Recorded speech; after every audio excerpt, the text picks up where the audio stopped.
Question 4, we've got a particle whose position is described in terms of I and j components, but described in terms of time. So its position is varying with time. We've got a constant c in the equation, and we're told that when t is equal to 4, the bearing of p from the origin is 135 degrees. And in part A, we've been asked to show that c is equal to 3. Okay, let's get this in some sort of order. Part A. Let's sort this bearing thing out. So here's the situation at t is equal to 4. The position of the particle is down here at 135 degrees relative to the origin. And the position is described also by this component equation here. So let me substitute t is equal to 4 into here to start with, and that will simplify things down a bit. So what does this bearing of 135 mean? It means, because this angle is 45 degrees, that the I component, which is the c multiplied by 2, must equal the j component of -6. And I get that 2c is equal to 6, and therefore c is equal to 3. And that's the first answer. Now in part B, we're asked to find the speed of p. Again, let me say that speed is an important word, when t is equal to 4. So to find the speed, we're going to have to differentiate the position vector, because speed is the rate of change of position. So v is equal to a half c, c now being 3, and this is t to the minus a half, I, minus 2 comes down, multiplies by the 8, so this is 3 over 4 tj.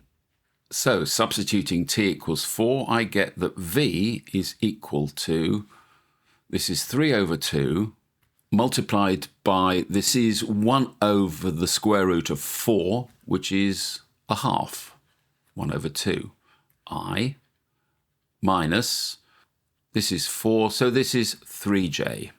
So simplifying that slightly, this is 3/4 I minus 3j. Now we need to set up a Pythagorean triangle and work out the speed. So the speed will be the squared components. You can forget the negative sign, and it's the square root of everything.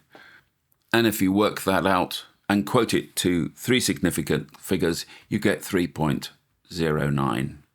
And this is meters per second. And that's the answer to part B. So part C gives us information about the acceleration. It's in the direction of -I, -27j. That will become significant in a moment. Find the value of big T. So to get the acceleration, we have to differentiate the velocity. So this is 3 over 2. The negative a half comes down. And this is t to the minus 3 over 2 minus 3 over 4j.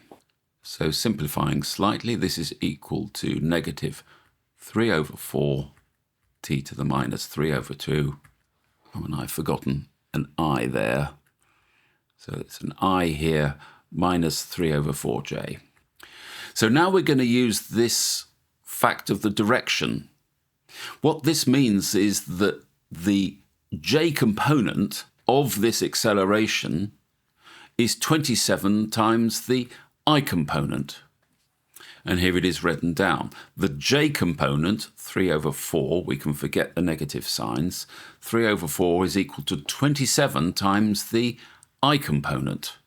Straight away the 3/4 disappear, and moving things round a bit, 1 is equal to 27, and this is 1 over t to the 3 over 2.